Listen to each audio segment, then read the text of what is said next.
Hey yo, what's happening, guys? So, today we're gonna be doing a little offbeat here, going live on a Saturday. I know, weird, not used to going live on a Saturday. We'll see how many people are actually up at this time. It is, well, it's noon Eastern time. We'll see how many people come. Here at the shop, doing a little video, just kind of see what everybody's got going on today. You ever have one of those things where you're in and you're doing like a video or you got a job going on and you just get like halfway through it and you're just, you know what? I am not feeling it today. Well, that is today. That is definitely today. Nick Bake, what's up, buddy? What's happening, guys? Cali Auto Tech in here. 110 Soldier, Brian Stefko, Justin Smet, Mr. EFT, Salty Master. What's up, guys? Everyday Fleet Tech. What's up, guys? What have you worked on in the shop today? So today I've just been doing my truck. I cleaned it. I did some stuff here in the shop. I had to do some inventory things, kind of looking around and seeing what stuff we had in the shop, need to order and whatnot. And kind of got some stuff going on. I've got a Liberty behind me that I've got the, this is in the way. I got the front end apart on that one. Doing some work on everything on that one. It's getting pretty much rebuilt, but just was touching up the front end on that one. Jim, JRC, hey, what's up, buddy? That and I was doing a video. So I was doing a video, and it's gonna come out this week. I'll get it done eventually. And I just got halfway through it and I was just like, you know what, I'm just not feeling it today. You know, the juices aren't flowing all right, so I'm just like, you know what, I gotta take a break, step back for a while, and, you know, kind of get back at it maybe this afternoon. Bored? No, I'm not really that bored. Just, yeah, I'd rather not sit at home. I'm not one for sitting around all the time. It's not all that fun. Hey, from the UK. What's up, man? So this week has been a fun one, to say the least. We've been pretty busy. I know there's a lot of guys that are going on right now that are without jobs. They're hurting for hours for the ones that are flat rate and all. But here at our shop, thankfully, we have been pretty darn busy, and this week has been no different than that. Let me go through, see how many hours I ended up. I ended up with just right at 50 hours this week. So that turned out pretty decent for the week, I think. Yeah, it is just kind of one of those blah days, just kind of wanting to hang out. You know, usually I hang out on Saturday or Sunday evenings, and I didn't get to it last week, and, you know, I just wanted to hang out with you guys, see what's up.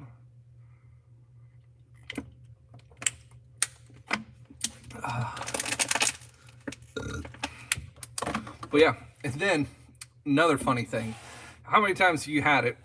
I also, since I got bored, I cleaned my truck this morning, took it over to the detail bay. They're not all that busy. Got it all detailed up, cleaned up, got the wheels all nice and shine, everything, all the interior all swept, all the leather all clean. And then I get a call from my mom, and I can't say no to her. You know, it's my mom. She's like, hey, if I bring my car over, can I trade it, and can I borrow your truck to go pick up something that I bought over at Lowe's or Home Depot, you know, one of those big box stores. I think she bought something. She's like, can I borrow your truck to go to it? I'm just like, clean the truck for the weekend, gonna be nice, shiny, clean, done. Yep, mommy's got to use it. So I'm like, yeah, I can't say no to her. So she's gonna come use the truck, and I'm gonna get her 300, and which actually works out pretty good because I got started, like I said, on that video, and I really need to throw in an aspect of a vehicle into it, and hers would be the perfect one. She's got a Chrysler 300. It needs some services, so I'm gonna bring that in. I'm gonna put it into the next video, kind of leading into some talk on warranty services. So that ought to be a really good one. Needing a good set of SAE offset wrenches. Let me see, since I am sitting here at the box.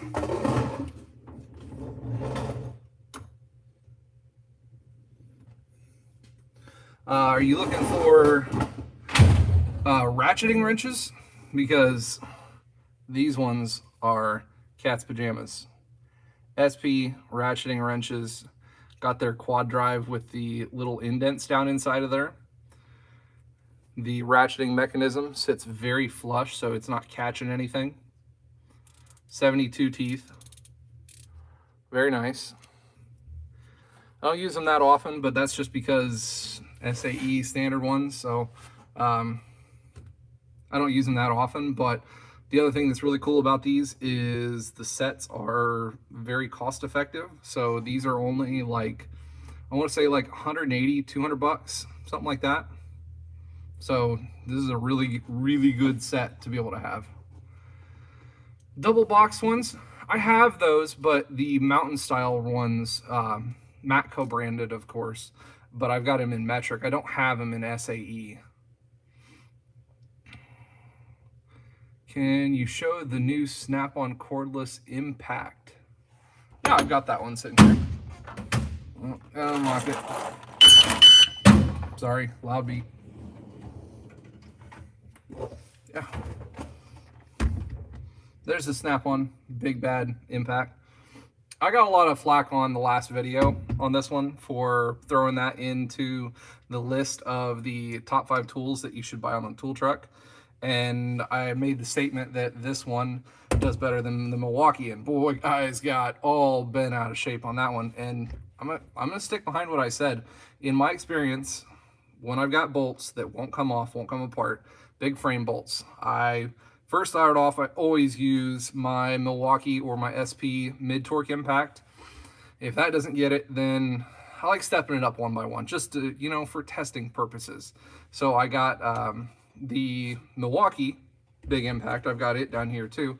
I step up to it, and if it doesn't do it, 90% of the time, this is the one that will do it. Yeah. Yeah, I've got the Milwaukee one. Back here. So there's the Milwaukee one with the 1 key on it. So I got that one, and I use that one, but I'm telling you, I don't know if it's just because this one's a little bit older. It's not older. It's, you know, the most recent model generation. It's only about a year and a half old. Always keep a good battery in it, but I'm telling you guys, the snap-on one gets off what that Milwaukee one can't. So I just my 2 cents on it. I can only say what I use. Mr. Dow in the house. What's up, guys? If you guys haven't checked out, we got a couple of sweet YouTube channels in here. Junk from Work, Justin Dow, Everyday Fleet Tech. All these guys, JRC54, they've always got some pretty good, awesome YouTube channels. Even Mr. Cali Auto Tech, he's got a pretty good YouTube channel too. He's just kind of starting things out. We'll add him a blue wrench to this. He's always in here. You kids in your fancy electric half-inch drive stuff. Yeah, air tools, it's too much hassle here in the shop to get the air tools out, and it doesn't do what these do. Yes, I don't prefer to have these all the time, and that's why I carry around the mid-torque half-inch, because this one weighs half as much as this one does. This one does about 600 foot-pounds. This one does like 1,200 foot-pounds. Well, advertised as. I don't think it does that. But that one weighs like 8.5 pounds, and this one weighs like 4 3/4, almost 5 pounds. So like 3 or 4 pounds less. So if you're cranking stuff out and around all day, I like to have that one. Now I do still have one air tool that's readily available, and that's this one. And that's just because it works. It works awesome. Since I got the Brute, I don't use it as much, but I do still have this one kind of readily available, because there are still techs in the shop that don't have 3/8 ones readily available, so they like to try to borrow mine. So there it sits for them. Oh, the stubby M12s, dude. They are by far the most used tool in this. Matter of fact, think mine's over in my cart. Yeah. The Stubby 3/8 M12. That is my most used tool that I have pretty much in my arsenal. That one is always in my cart, always sitting in the place where I can get to the easiest, because that thing's killer. 250 foot-pounds, and comparative even to the 1/2-inch drive mid-torque. Yeah, lots different there. I love those tools. Yeah, I guess the air stuff is quiet, quiet, but I don't really care about that because most of the day I have my AirPods in, my headset, so I drown everything out anyways. He's gonna go broke this weekend.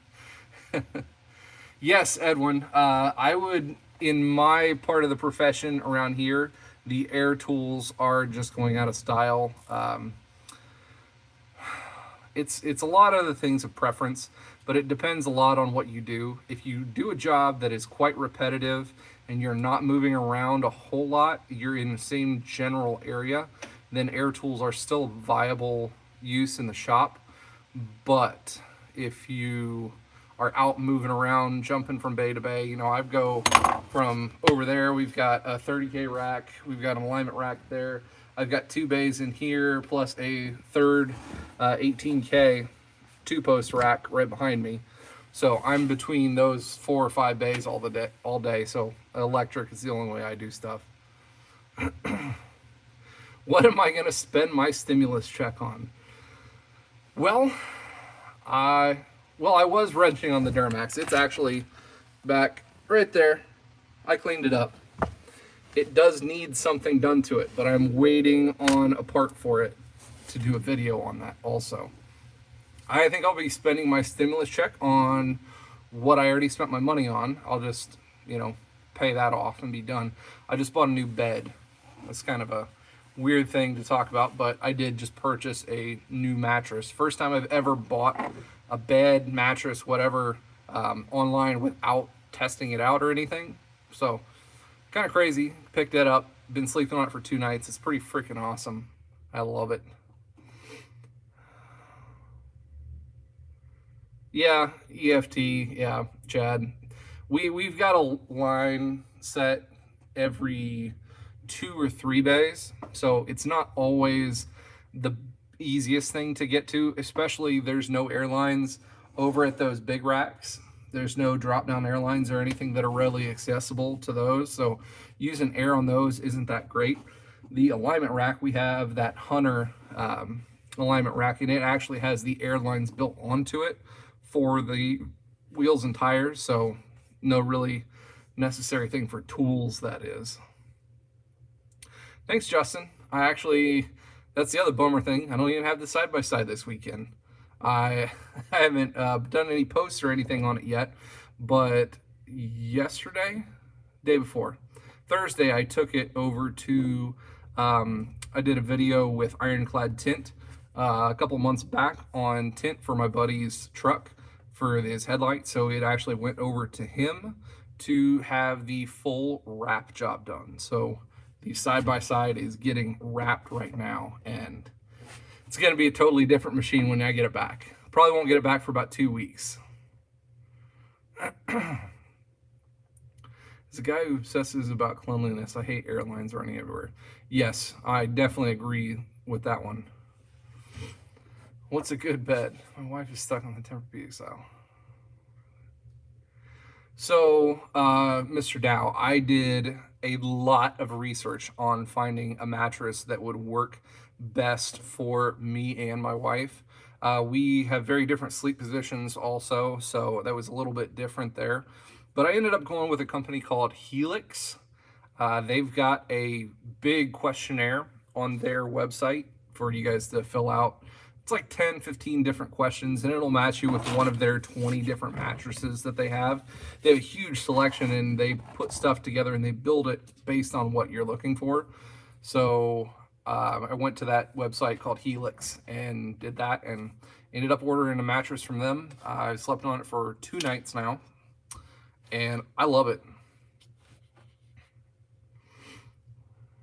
Yeah, the wrap hype. I am super excited about the wrap. And that is primarily because the guy who's doing the wrap, his name's Chris over at Ironclad Tint. And if you're not following him, he's got an Instagram page where he does a lot of wraps and tints and everything like that over on Instagram. But he's so excited about doing this wrap job on this specific vehicle that his creativity level is like 9 notches above mine. I like coming up with ideas and everything, but on a creative design aspect, I find it hard to, get out of the gate on designing something like he can. And the stuff that he has going on in his head is just nuts. So the wrap that he's got planned and the little intricacies and everything that he's got going with it, I am so stoked on what he's going to come up with. He's going to have a rendering here probably mid next week before he actually prints and orders the wrap and prints it and everything. And then it'll be about 2 weeks before I get it back. But the amount of stuff that he's able to do with wraps is pretty awesome. So I'm super excited about that. All right, Justin, cool deal. Yeah, I got to get that Monster. Dude, I used to drink Monsters every day. Literally every single day. I would have a Monster. Ask Captain. That was my thing. But as of the last like 6-8 months or so, it started messing with me. Dude, it started giving me like heart palpitations, and I'm just like, you know what? I'm not doing that anymore. So for me, 90% of the time, I'm drinking water. Yep.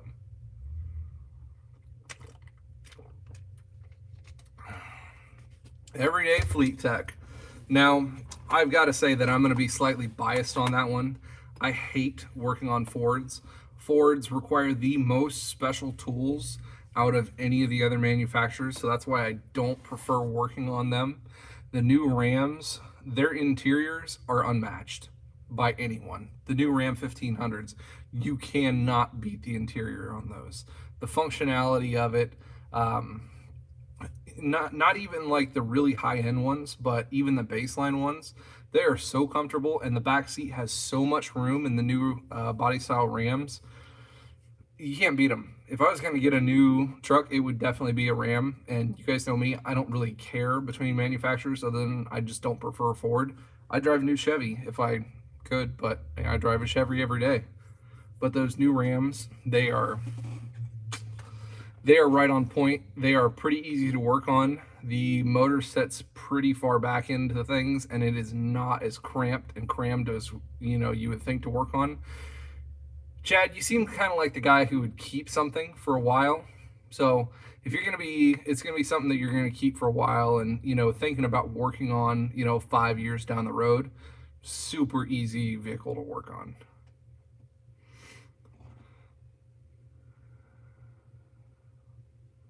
No, I do not know exactly what the wrap design will look like. I am putting it into his hands.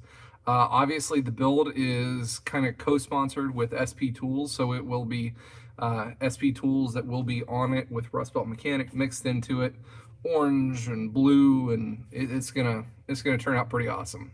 I have no clue what the end product is even gonna come close to look like yet, but once he gets me renderings, I will put some of those up on Instagram.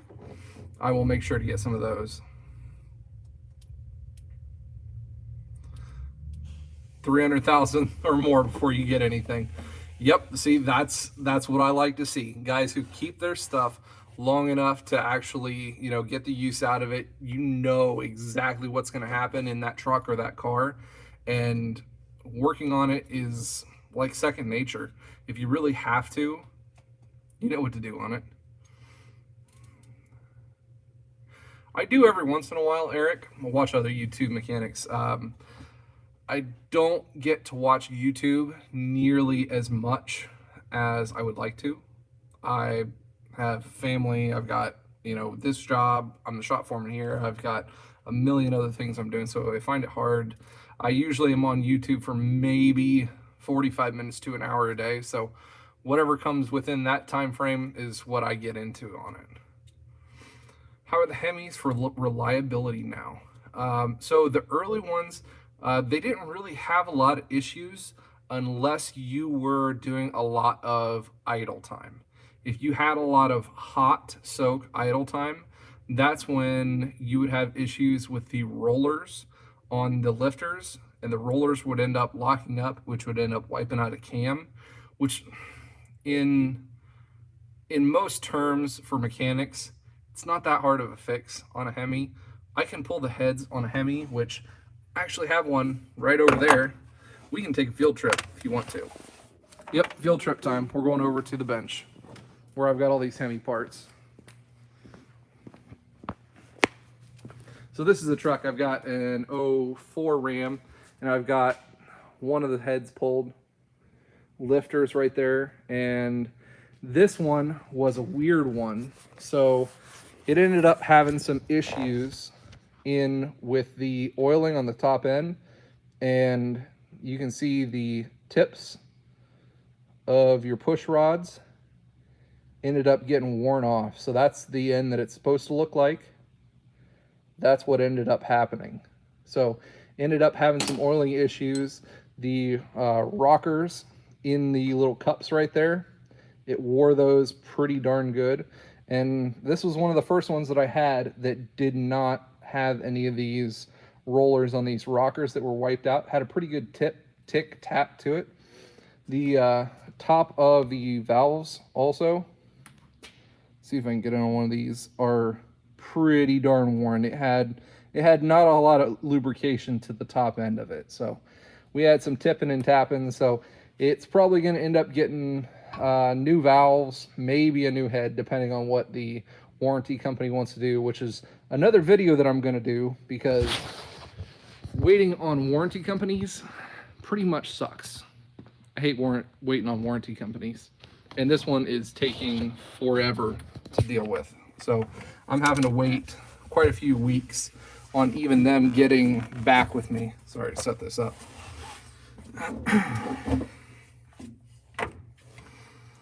So yeah, there's the one Hemi project. Funny thing is I took that one apart like 2 weeks ago, and there it still sits. No parts are ordered, nothing, because the warranty company hasn't got back to us on it. So just a waiting game. 58 Malibu and a GTO Judge. That's awesome. Heck yeah. Hey, there's Captain Ron, stopped in. Just got back over to check the comments. He needed you to pick up a slot machine in Inglewood.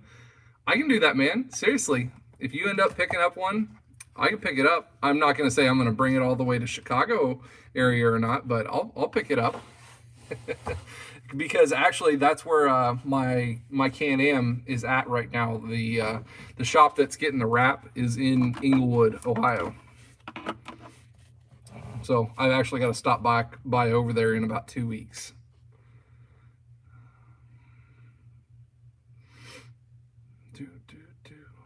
Pick it up and test it out. I know Captain Ron would love to test out some sweet pinball machines or slot machines. Yeah. Heck yeah. God, my phone is blowing up. My mom's coming by in a little while to borrow my truck, so I don't know about that one. Got to get into the zone. Auto zone. See you later, McBake. Thanks for stopping in. Just doing some hangout time here in the shop today. Cleaned up the truck, doing some videos. Got kind of hung up on a video, so decided to just see what's going on with everyone else in here. They got some great machines. Sweet. Yeah, wear your mask. So the masks around here is not a huge prevalence. I guess this isn't really that much of a big hot spot comparative to some of the bigger cities and stuff. So we don't see a whole lot. I mean, I went into Home Depot last weekend, and probably out of seeing 50 people in and around there, there was maybe 2 people that had masks on. So yeah.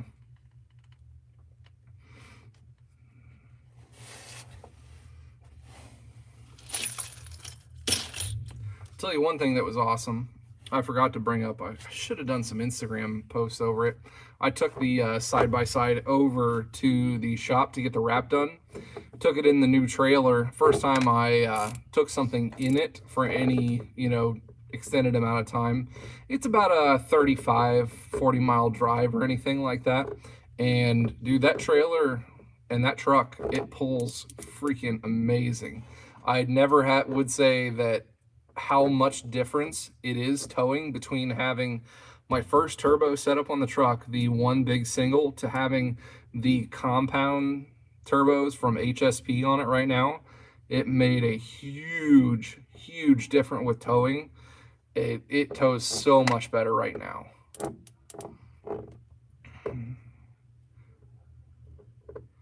Ooh, grilling out today. Now that's awesome. At least it's warm enough there to do it. Ohio was, kind of a pain in the butt this week. She's like, all right, here's 70 degrees. And then the next day, all right, now it's 30 degrees. And today we wake up and we had a frost warning. So it was 29 degrees this morning at 6:30 in the morning. It's freaking cold. It's freaking stupid. I hate it. Tell you what, Chad, I'll just switch you spots. You can come up here and work. I'll just switch you right out. You can come up here to Ohio and work, and I'll come down there, down into the dirty South, and I'll work down there.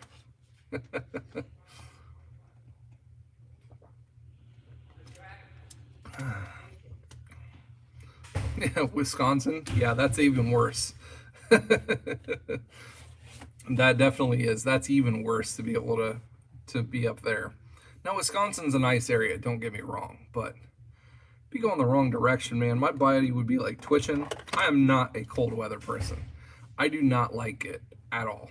If it was up to me, I would not live in the state of Ohio. My wife and family and everything are here, and she will not move for anything. But if it were up to me, I would not live in Ohio. Hey, Callie, thanks for stopping in, buddy. I appreciate it. Yep, you have an awesome weekend. 20 degrees in Flagstaff. Yep. Sunny and 65 degrees. See, that's all right. That's awesome. But that's another reason that I'm glad that I took the side-by-side over to the wrap shop for this week and this next week, because it's going to be crappy weather here for the next week and a half, 2 weeks, so might as well have all that crap done at that time. What are they pulling in over there? Got to work on another Ram over there. It's a 4.7. What's my opinion on someone getting certified even if they don't work for a dealership? Work on heavy equipment mostly. The thought of continuing education intrigues me. So I always say this. Furthering your knowledge and education is never a bad idea. It is always a good thing, especially if you have even the inkling in your mind that you may not stay at the employer, shop, industry, whatever you're in forever. If you ever plan on, maybe doing something else, doing something bigger, better, having more certifications will always help you out. They look great on a resume. I know, guys always scream at me, I'd rather have so much experience rather over those pieces of paper, but dude, tell you what, for an employer, if you see all those certifications on a resume, it stands out a lot more, and it shows that a guy has a lot more drive to go and get those certifications rather than, just being there in the industry and working away without being certified to, maybe do some better things. See you, Jared.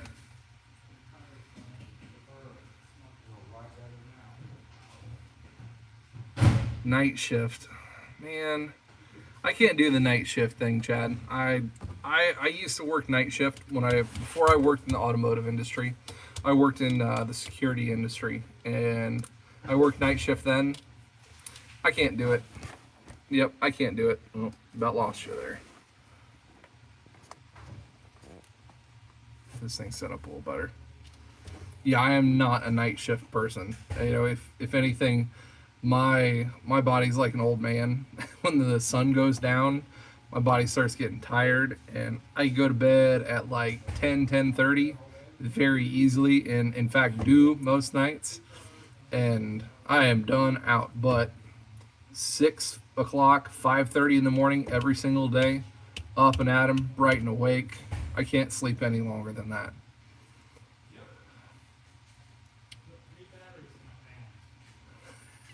Making a bunch of hot wings and watching Netflix.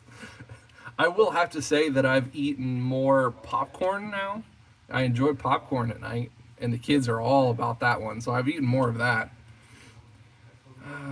Work on heavy equipment, yep. I don't have work experience in mechanics, but I have common sense and do exact specs all the time for work while on my own vehicles. Yeah, like I said, it's always better trying to get in the mechanic field. Oh, I see the other question now. Yeah, I mean, ask Captain Ron. It is never too late to get into something that you enjoy doing. Ron is 36, 37, something like that. And he got into the automotive field at that age. It's not too late. You can do it, and you can still do a good job, and you can still make a living out of it. I'm not going to say it's not going to be hard totally switching and going to the bottom of the totem pole at whatever job you're going to go to, but if you have the ability to stick it out, then yeah. Ron's an old man. Yeah.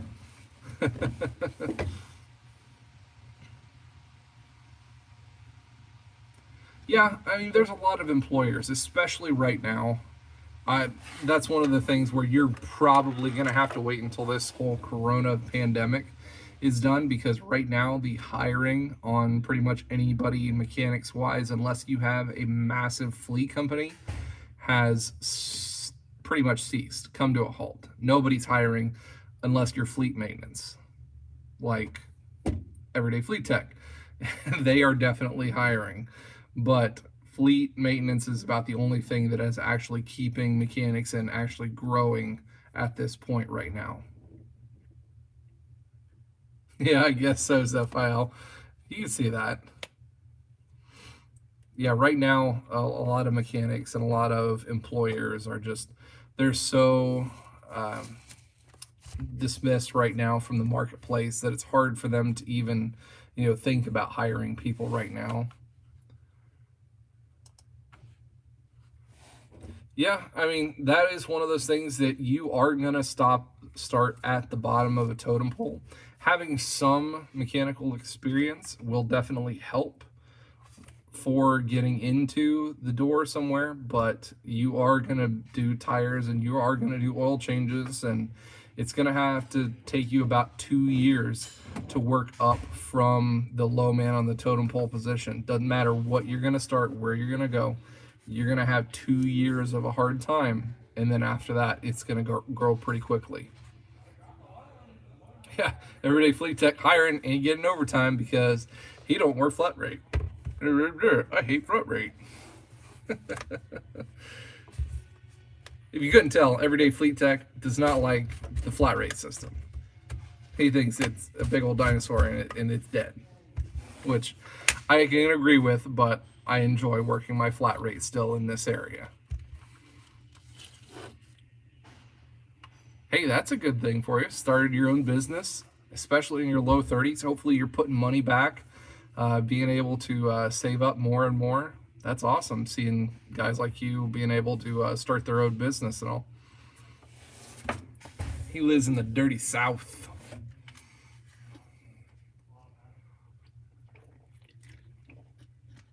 What time is it? 12:40. The Atlanta area. So what are you guys up to today? You guys gonna be working, building on anything, or is everybody just doing what JRC's doing, making popcorn for the second time today? He's on what? By this time, he's probably on his second nap now, or just about ready to lay down for his second nap. Sitting on my butt. Yes, there it is. I don't plan on doing a whole lot today. I really want to get the one single video done that I started doing, which I'm going to be swapping my truck out with my mom's car to be able to finish that video. So I want to get that done. And aside from that, maybe clean some stuff up around the house, and other than that, do a whole lot of nothing. I'm okay with doing nothing around right now. What are those guys doing? What are you guys doing over there?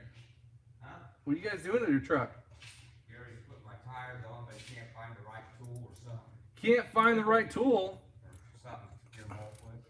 I own some tools. Huh? I own some tools. What kind of tool? He needs something. Ask him what he's something for. What are you looking for? 22 millimeter? He's got a lug nut. He's got the socket on the one lug nut, but he must be looking for something hook on his drill or something. I don't know. You need an impact? Go ask him what he needs. Kyle got what he needs. Where'd he go? He's driving out to his truck. Kids these days. He's looking for... He's not looking for sheep. Gary, you need some tools? I think.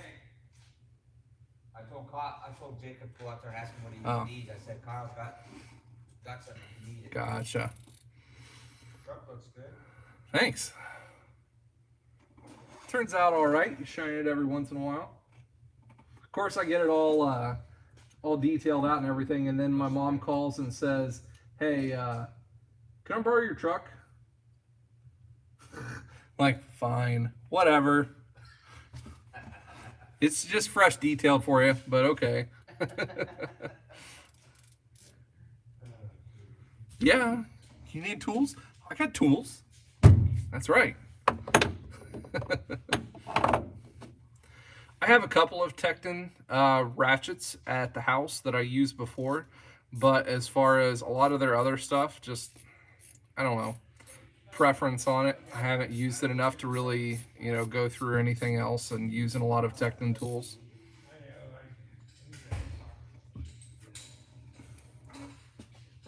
You need anything, Gary? I got it. Okay. I just didn't want to keep you if you was going to go home. It'd be all right, man. You want to use an impact? I got 3 of them. Do you? I literally do. There are 7/8 and come on. Here, your choice. 3 impacts there to use. 7/8. 7/8 or a 22? Well, whichever. 7/8 is Here. Whatever. Use the right tools.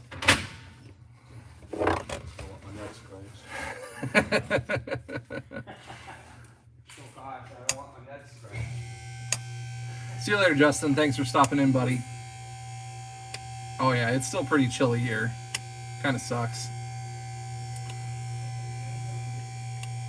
Now, for this video that I have started today, I'm not wanting to get into a whole lot of manufacturer stuff, but it might get a little sketchy on whether Mopar is going to call me out for saying how crappy their warranty times are, but I'm going to be doing a video on warranty for the big manufacturers and how shitty technicians are getting screwed over. But yeah, that'll be a good one. Yeah, I got 3, no biggie. What do you want, huh? Top 3 everyday tools.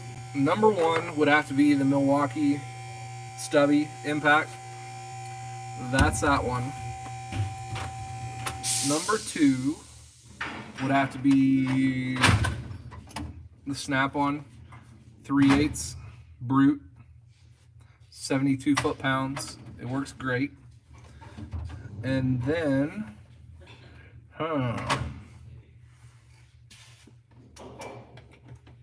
we'll say, just because I'm a light hoe, my Streamlight Stinger Switchblade, you get that turned the right way. That's my favorite light. It's still considered a tool, right? Love that thing. Exactly. Warranty times, that is my biggest hang up of flat rate. The biggest thing that kind of sparked wanting to do the video on the warranty times of this last Thursday. I had a customer come through, ends up they were Chrysler Corporate. And what I did not know was Chrysler Corporate, for their warranty times on oil changes, maintenance, pretty much anything lower line, they have their own time system. I'm like, wait, so you've got standard book time, then you've got warranty time, then you've got Chrysler Corporate warranty time? So not only do they cut it down to warranty, they cut it below warranty time to do Chrysler Corporate maintenance. Really? That's what you're going to do to your employees. I get it, you know, charging less to the Chrysler Corporate employees because they are corporate, but why don't they take on the discount for that? No, we're going to pass it down, the discount down onto the technician. So to do an oil change, a tire rotation, and to do a full inspection sheet that has to be done, absolutely has to. If you don't, they will ding the shit out of the dealership, and you will get major negative scores. You have to fill out this whole sheet. You get paid 5/10, half an hour to do that, and that's on a Ram 1500. So I'm like, great, yeah, yep, you get paid 5/10 to do that. I just think it was just a bunch of crap. So that one pissed me off pretty bad on Friday. I'm like, you know what? I'm making a video about that. Yep, that switchblade is pretty freaking awesome. I like that. Chad time, you get it when you get it, and you're going to like it. How you like it? You like me now. They are Zephyl. They have to be in some circumstances. I want to see the mother trucker who can put a turbo in a Cummins, like newer body style, 16, 17, 18, whatever it might be, in 3.2 hours, because that's what it pays to do a turbo in a Cummins. 3 hours, just over 3. I want to see the mother trucker that can do it, because I have not met one single person ever who has done it by the warranty different their way and made that book time. Never seen it. I want to see how they're able to do that. And I hear all the time, oh, you can request a time study. You know, that's how you get past these things rather than just making videos on it. I'm like, you know how many requests for time studies that I've put in to Chrysler Corporate before? How many times have I seen those actual times get changed from warranty times? Yeah, no. Yeah, exactly. 4 to 4.5 hours is the best time, and that's what I'm doing. Especially by the time you get that freaking motor mount off, because there ain't no way that you can get that lower drain tube off correctly at least. Now I know there's shortcuts to that one without taking that crap loose. Ain't no way. No way in a heartbeat. What do I carry every day? It's in my truck, but I carry a Walter PK380 is my daily carry.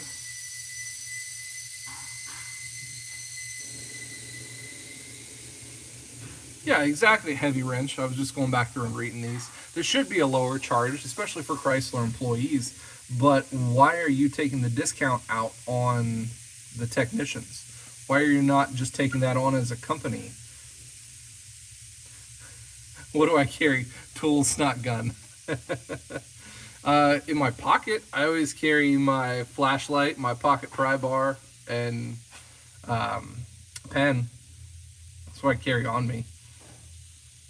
I don't have them on today because I'm not official working gear here. 4.6 in your system? Yeah, and now that's not warranty time. 4.6 hours is, book time. Now that's okay, yes.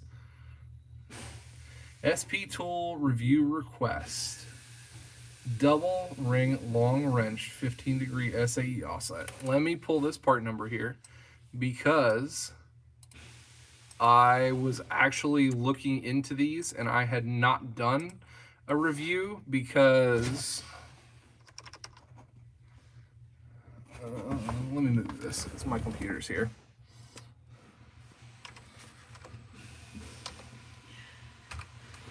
Okay.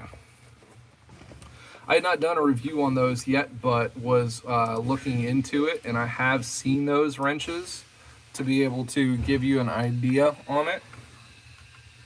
Yeah, those are the ones.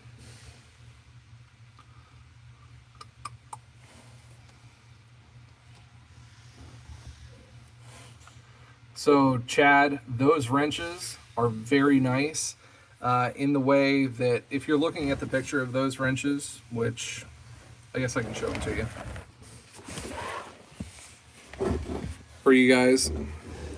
You've got the double ring long wrench 15-degree offset. You can see here, you see these shoulders that they have on here. They have very little bevel to them, and they grip really, really well on those. A lot of the guys, they kind of complain about the box end because the box portion of the handle on these is not quite as rounded as a lot of guys are used to for wrenches. So there's that to it, but these don't have much of a bevel to them. So these are really, really nice for working on accessory drive items. Alternators, serpentine belts, things in the front of the engine in which you don't really have that much room to work on. They're really great for that one. I don't got no mask in here. Ain't nobody else close to me.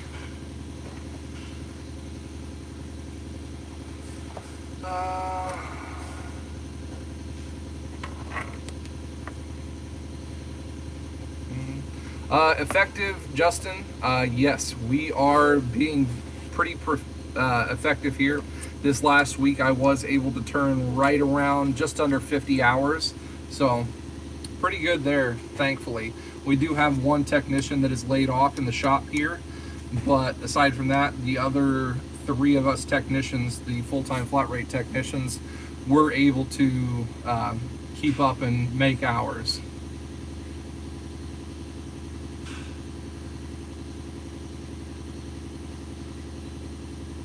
So I have not used the gear wrench equivalent in those New Level Auto.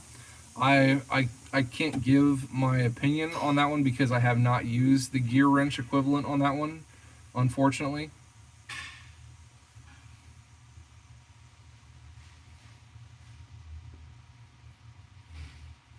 Worker toolbox stores. Now, there is one toolbox store that I want to be able to bring you guys, and that is the one guy, unfortunately, who is laid off. It's in the way of my truck, but over there, the guy who's working over there has had the same toolbox for going on 25 or 27 years now, somewhere around those. He's 61 years old, and he's had the same toolbox for like 25, 26 years. And I'd like to do a toolbox tour on that one to bring you guys. Better yet, that set with 0 degree offset. Let me bring that one up.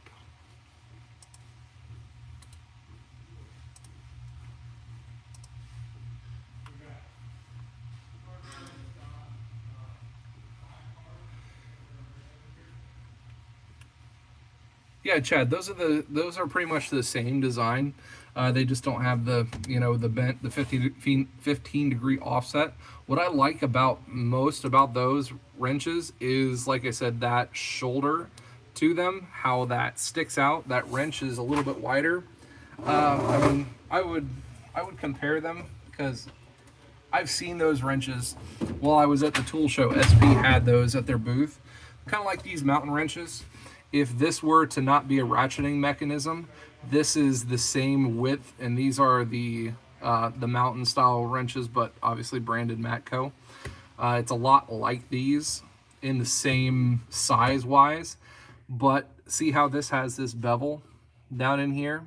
The ones from SP will not have that much of a bevel, so it will get more grip further down onto whatever fastener that you're putting these onto. So just saying, that's what those wrenches are a lot like.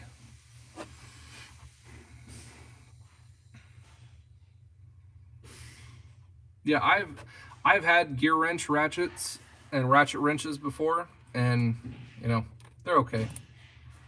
They're not bad.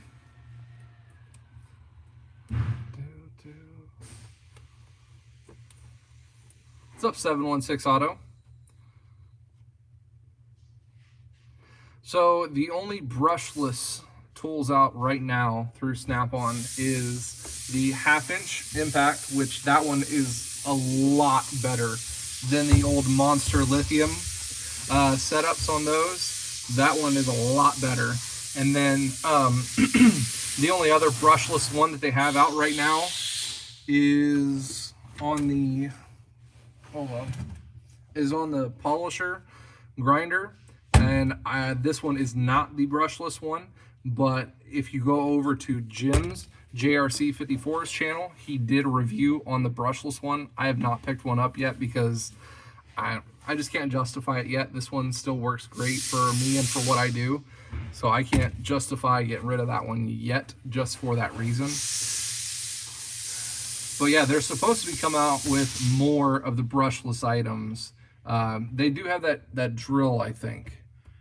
Yeah, they have a drill too that's supposed to be brushless, and I've not gotten to try that one out either.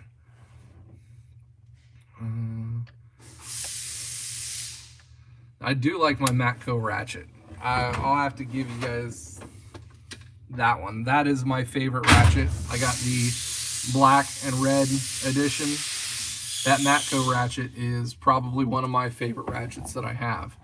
The locking mechanism on this one is way, way better than the Snap-on one. The Snap-on one just pisses me off to no end. I wish this was a little bit better, the switching mechanism. It just seems like it's a little rough around the edges for it, but not bad at all. But the actual profile, the head on this thing is lower profile than any other ratchets that are out right now. These work amazing. Definitely.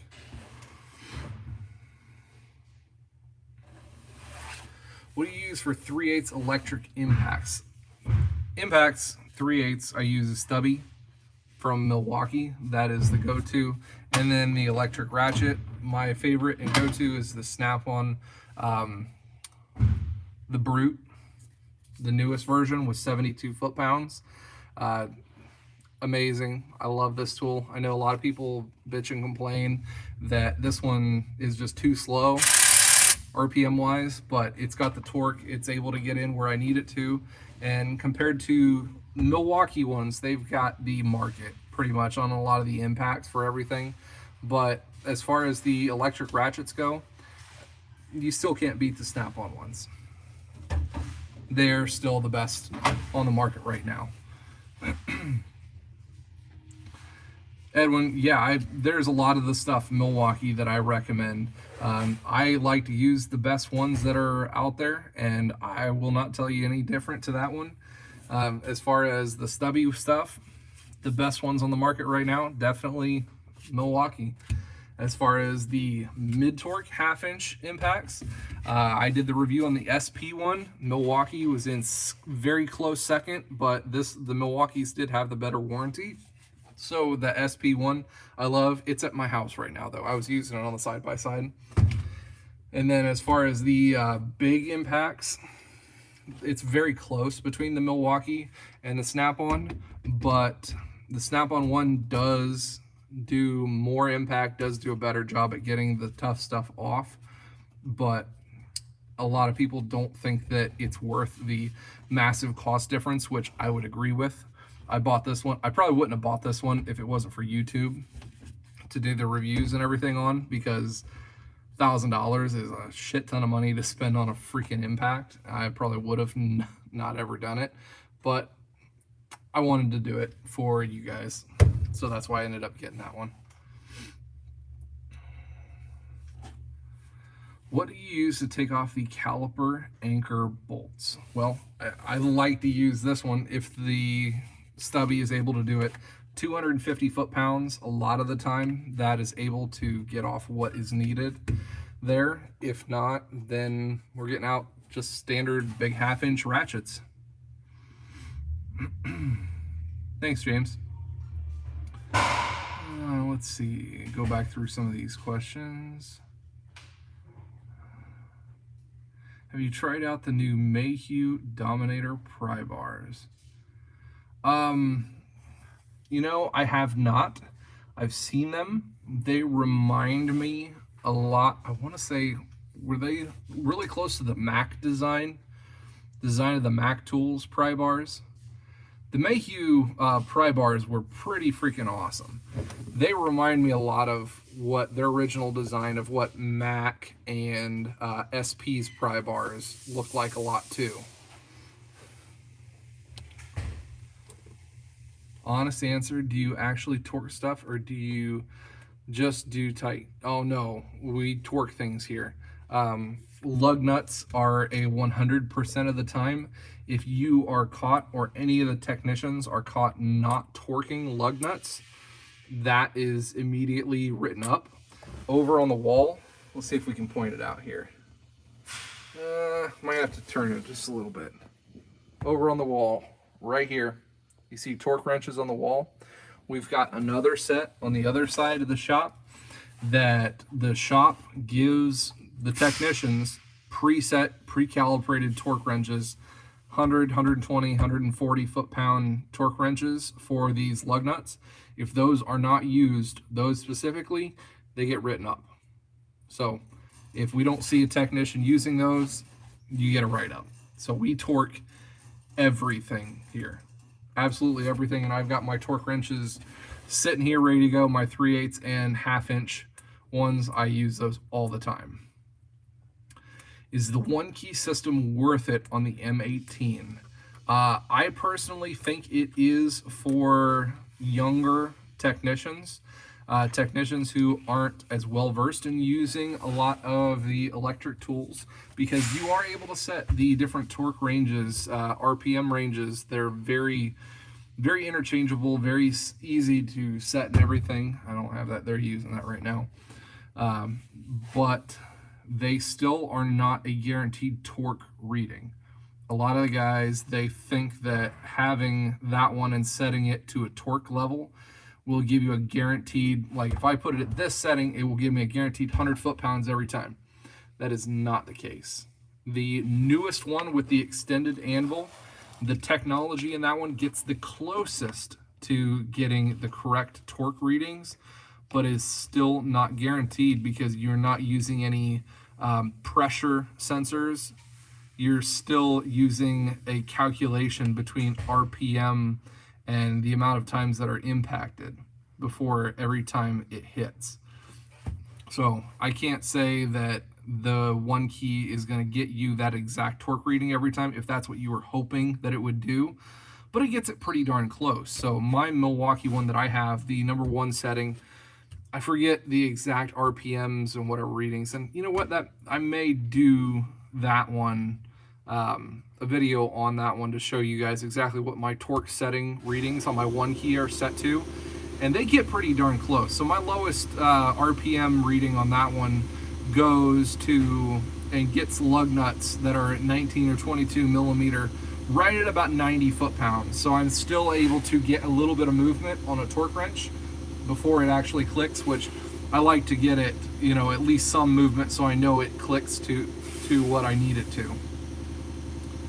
We had a guy not torque the wheels down after a tire rotation. Service manager came off completely. Yeah, that's bad news. And we actually had a wheel set come off of a vehicle once before here.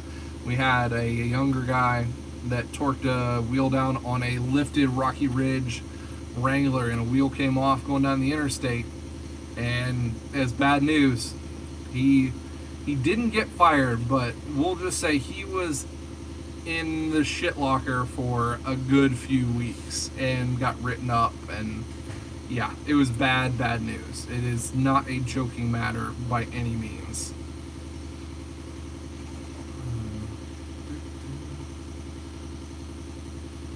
Is there any unusual, unexpected tools that I couldn't live without now? I would have to say, since we were all talking about wrenches, I know I have the Matco version of these wrenches, but the long mountain style wrenches that have this extended shoulder and are reversible ratcheting, these are one of the biggest life-saving sets of ratchet wrenches, or wrenches that I even own, period. These things are absolutely amazing to have. I never thought I would use them nearly as much as I thought I would when I purchased these to do testing on, but I find myself using these so much more often. They get into great areas. When will Toolbox Widget come out with their socket organizer? So I am very glad that you asked about that, Joseph, because tentatively that was supposed to happen in April. I can say this now because he posted the things about the socket organizers on his Instagram account. Jonathan, which is the CEO of Toolbox Widget, he's a great guy, and I actually talked to him this last week. I needed to get some of the Toolbox widgets for my home toolbox because all the SP Tools wrenches that I have at home, they're all in the foam trays that take up just a crap load of room. So I'll be doing some posts on that one where I'm going to swap out all the foam inserts and the foam trays over to the Toolbox widgets. But anyways, the Toolbox widgets are coming out with 2 different items coming up. They're coming out with the socket organization system and some pliers organization, and those are going to be coming out, and thankfully, or I'd say hopefully, in June-ish, because of what's happened with the coronavirus. They're unable to get supplies needed for manufacturing them, so they have been delayed quite a bit on what they originally thought they were going to be able to debut on April 1st. I was hoping that they would be able to get them out on April 1st, but I talked to him this last week and he said it's probably looking like June now. Maybe late May, hoping for, but we'll have to see that one. You have caliper bolts even torque to factory come out after a job. Good and tight standard, probably should get new bolts. The other thing, ZFIL, for our newer vehicles, Chrysler has put out, and a couple of other people or manufacturers have put out, that you have to use certain torque, either torque spec, or you have to use thread locker on the caliper mounting bolts. That is just a recommendation, especially if you're putting things back together that are still under the factory warranty. You better be reusing that stuff and putting them to the correct amount, because if they find out later afterwards you didn't, that's bad news. Would you suggest working in a dealership even with warranty time over working in a private shop?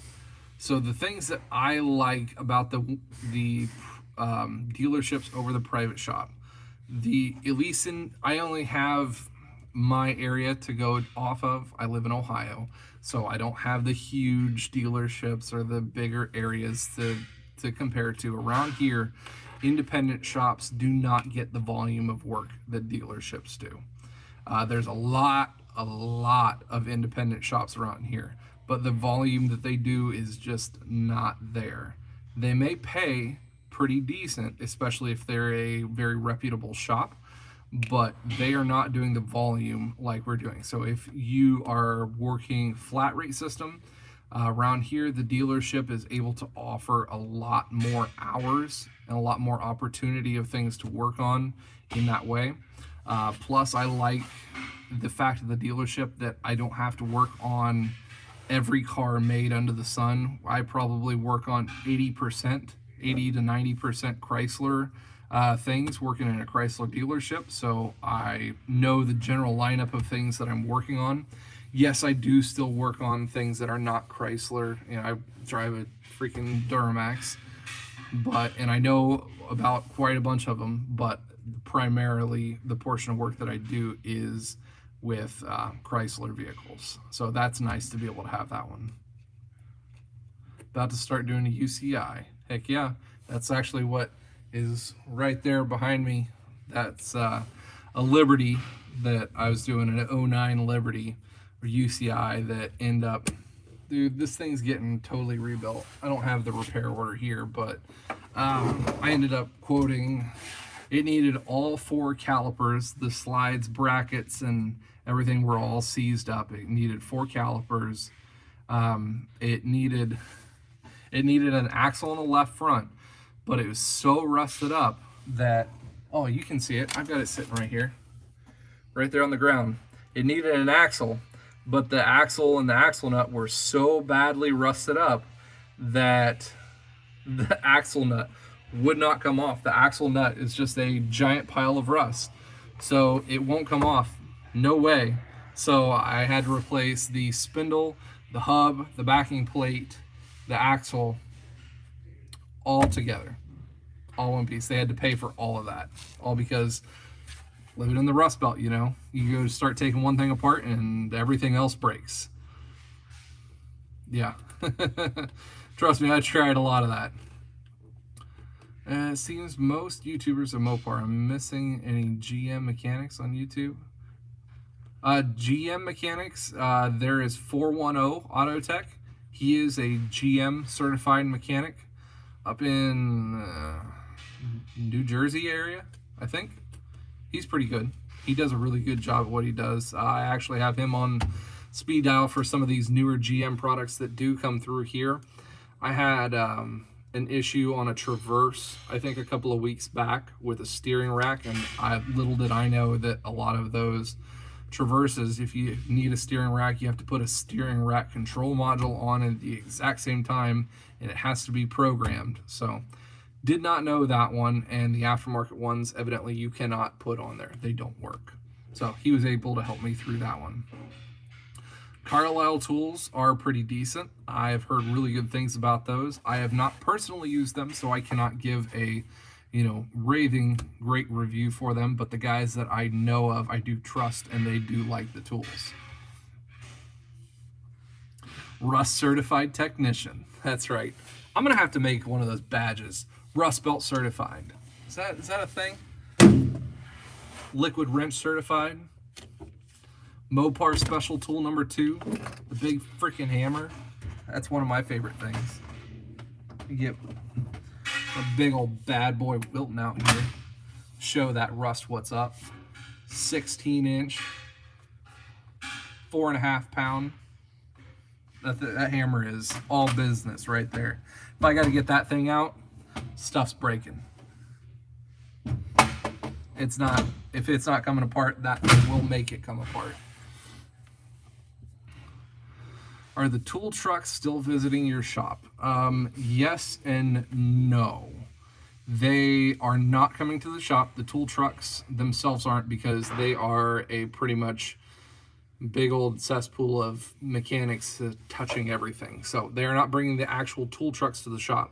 Our tool truck operators are running specialty deals through their Facebook pages, and they are running things out from their personal vehicles to shops twice a week. 2 runs they'll make through their whole line of shops and take out what guys need. If you end up breaking any tools or anything like that, they're bringing out what we have broken or done in that regard. I live in Ohio, in the Rust Belt.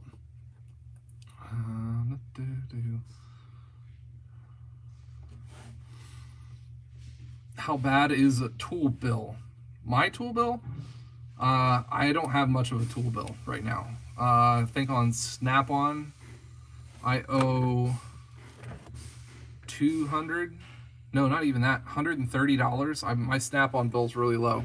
And my Matco bill, I just bought, I was nice, I bought a pair of sunglasses off him, so I think my Matco bill is at like 175 bucks on there. So I don't have much of a tool bill right now.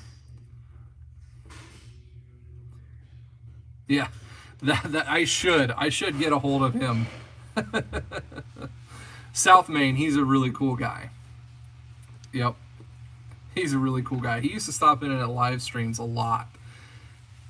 Rustbelt certified patch. Him, and he's got the hookup to all the fluid film group. I might get with him, see if I can get the hookup on that fluid film that he uses. Yeah, rust sucks.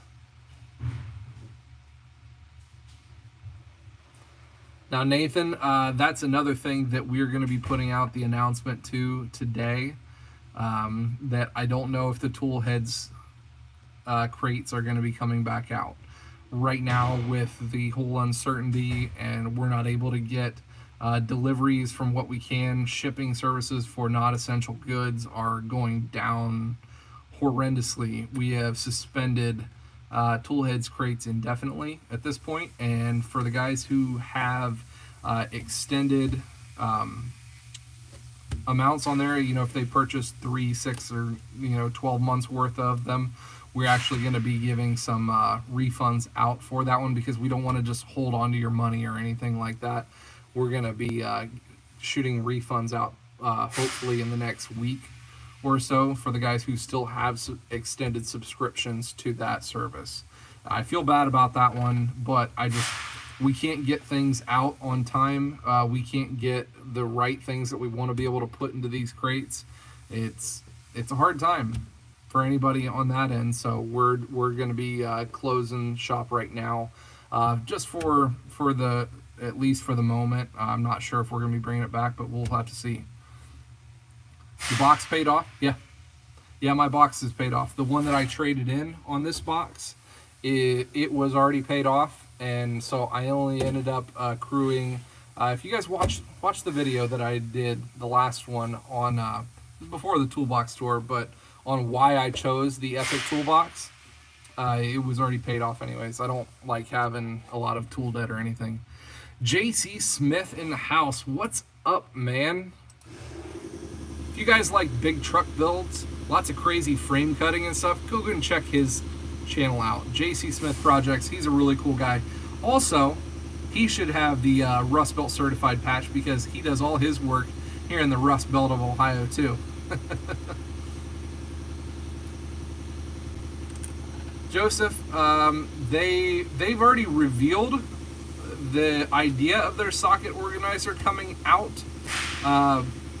Like I said, if you go and look at the Toolbox Widgets Instagram page, he did put a post out on that, but they are not unveiling totally and opening it up for ordering yet until they have the amount of numbers to be able to meet what people actually are wanting on them. So that's why I say you probably won't be able to order any of them until probably May or June.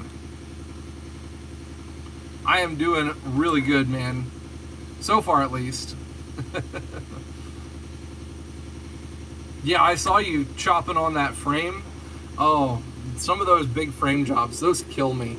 That's freaking awesome. You're like, you know what? What they built this truck for, I just don't like that. I think it would be a lot cooler with this on that, but that means we're going to have to totally cut this part of the frame off, and we're going to have to put the new rear end here and here. That's really cool. I like the projects that he does.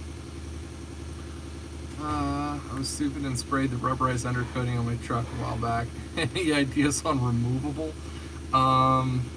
Yeah, you're gonna have to get a needle scaler and lots of aircraft paint thinner if you're still able to get a hold of that one.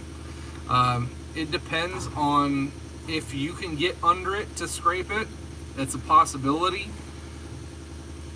for that one. Video idea: Capri versus SP Performance, quality and warranty process. Now, that's another one. I have not used Capri tools very much. I've heard good things and good reviews off of them, but that's just, we don't have a, what's the tool truck that carries Capri tools? I don't know. I thought there was one of the tool trucks that carried Capri stuff, but none of the tool trucks that we have around here carry Capri tools regularly, so I might have to look into that one. Warranty process, I showed what the warranty process was on SP. I broke their wrench. Is there 19? Yeah, like a 19 millimeter ratchet wrench on a Sunday, and I had the new one in my possession on Thursday. So for being an online tool company only, oh, okay, so if they are an online tool company only, yeah, I don't see why I couldn't do one of those. maybe I get some Capri stuff, and I'll see what's up with that, and you know, use it, see what we like about it.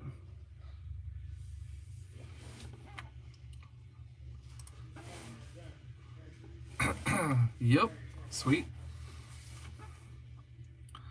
Had to send in my 1/2-inch Milwaukee Impact again for service. Man, that sucks. Oh, hell yeah. You sent it on Monday and you got it back on Thursday? Dude, that's awesome.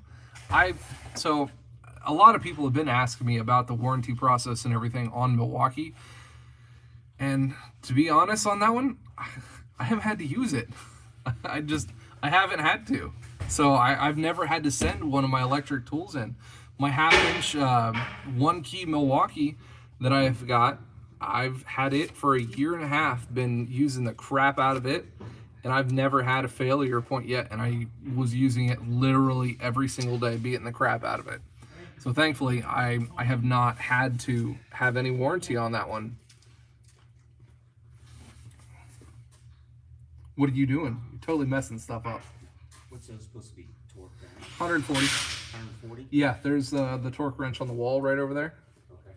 Yeah, put those to 140 foot-pounds.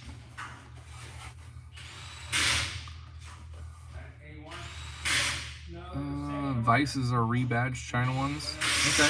So if I were to do, I'm gonna write this down notes wise here. If I was to do some reviews on Capri Tools, which is another online tool company, what kind of Capri tools would you prefer to see tested or tried? Go ahead and put those in the comments, and I'll write some of them down, see what kind of comparisons I can do. Called customer service.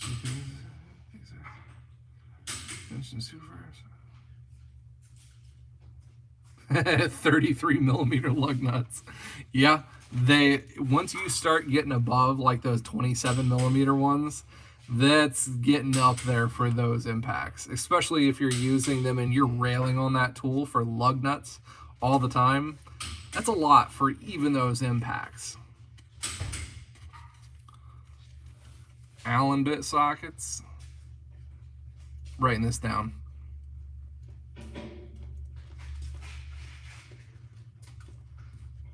Allen bit sockets, wrenches. Thanks, man. Thank you, Carl. Sockets. We can do some of that. We can do some of that good stuff. Yeah, I have not used any Capri tools personally, so that'll be an interesting one. 40 off and 40 on at a time. Dude, you are not kidding, JC, James. The cost of those 1-inch ones, they are pretty astronomical, but they are not nearly as astronomical as the Snap-on ones. If you guys have seen what Snap-on is going to come out with for their 1-inch impacts, holy crap.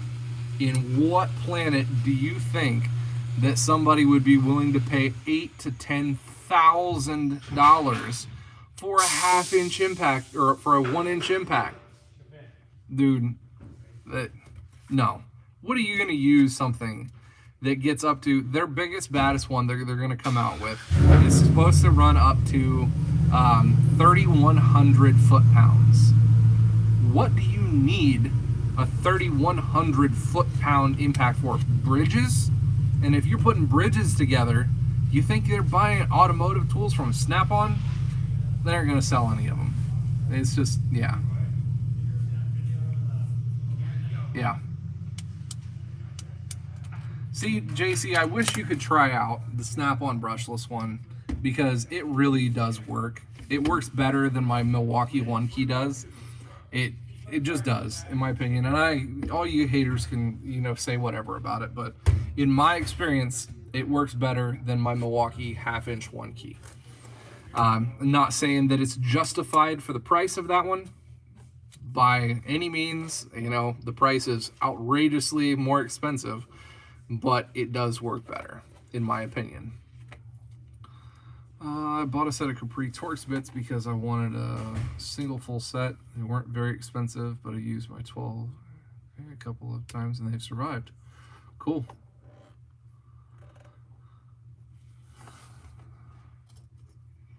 I heard, I know they're trying to get into the big industrial stuff right now, but it's just one of those things where once your company is known for something, it's hard to branch into another market. Kind of, I guess, compare it to Harbor Freight, with their icon stuff, trying to bust into the professional market.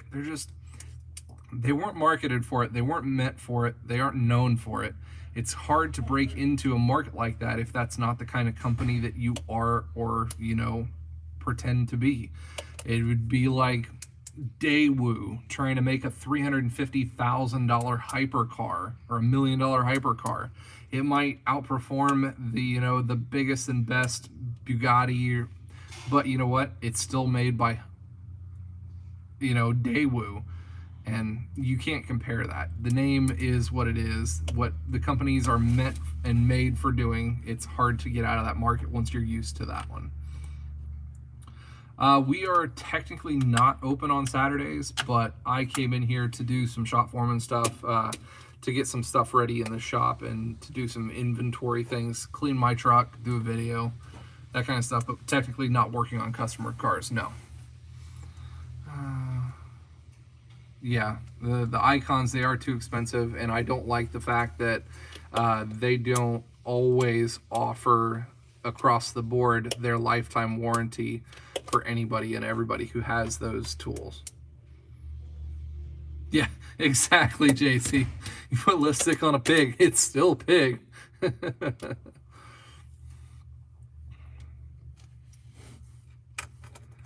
That's exactly right, Zephiel. It's hard to compete, to break into markets if you're already undercutting the market with other brands that are within your realm. That's why I don't get why they tried to do that one.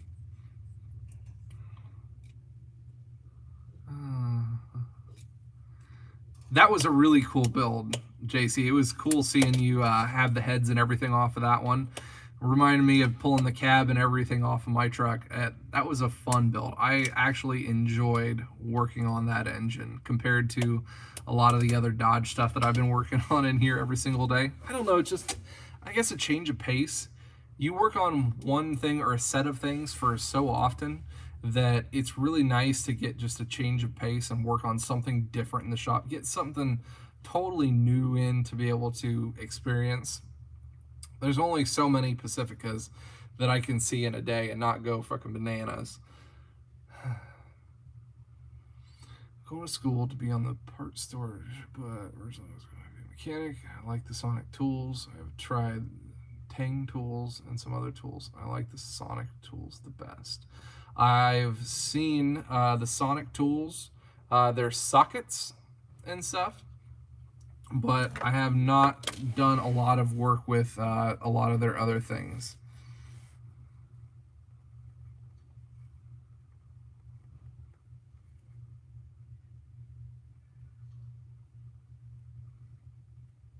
Hold on, my wife is texting me. She's like, dude, where are you at? Sorry, my bad. In the doghouse.